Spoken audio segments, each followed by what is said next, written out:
अमृताची गोडी तुझ्या भजनात, मनाचा विसावा सुखी संसारात, मनाचा विसावा सुखी संसारात, अमृताची गोडी तुझ्या भजनात। मंडळी रामकृष्णारी, आज आपण या अभंगाचे नोटेशन पाहणार आहोत। काळी 1 मध्ये याच्यामध्ये गंधार, दैवत आणि निषाद हे 3 स्वर कोमल आहेत। पोहा नोटेशन काळी 1 मध्ये वाजवतोय मी।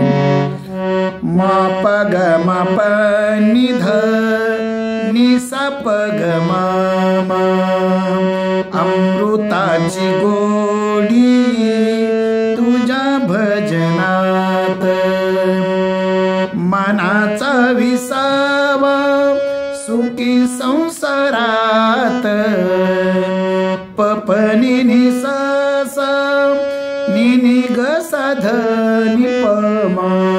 आता थोडं व्हेरिएशन। मनाचा विसावा प नि नि सा ग रे ग सा रे सा, मनाचा विसावा सुखी संसारात,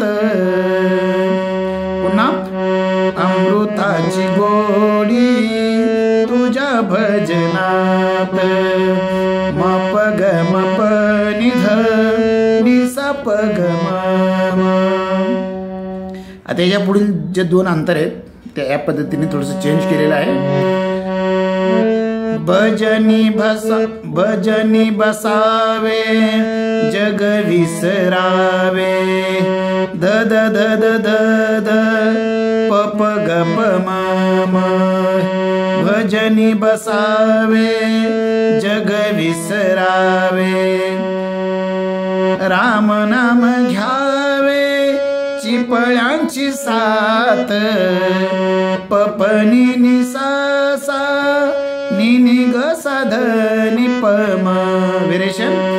राम नाम घ्यावे प प नि नि सा ग रे ग सा रे सा, राम नाम घ्यावे चिपळ्यांची साथ, नि नि ग सा ध नि प म। पुन्हा म प ग म प नि ध नि सा प ग म म। याच्यानंतर दुसरा अंतर आहे, माझा पांडुरंग ऐकतो अभंग, भजनात दंग नाचे कीर्तनात। हा जो अंतर आहे तो पहिल्या अंतराप्रमाणे म्हणायचा आहे, म्हणजे भजनी बसावे जग विसरावे, रामनाम घ्यावे चिपळ्यांचे साथ, या अंतराप्रमाणे दुसरा अंतर घ्यायचे। तिसरा अंतराचं थोडंसं नोटेशन वेगळं केलेलं आहे, पाहूया। तुका म्हणे देवा धरितो चरण, पनि सा ग ग ग रे रे नि रे सा सा, तुका म्हणे देवा धरितो चरण, हेची सर्व सुख तुझ्या चरणी, सा सा नि ध नि ध प नि ध प म म, तुझ्या चरणी नि ध प म म। पूर्ण पहा। पनि सा ग ग ग रे रे नि रे सा सा, तुका म्हणे देवा धरितो चरण, हेची सर्व सुख तुझ्या चरणी, सा सा नि ध नि ध प नि ध नि सा सा नि ध नि ध प नि ध प म म। पुन्हा अमृताची गोडी तुझ्या भजनात, हे द्रुपदाची होती नाही। अशा पद्धतीने अतिशय सोपा आणि छान अभंग आहे, जरूर प्रयत्न करा। धन्यवाद।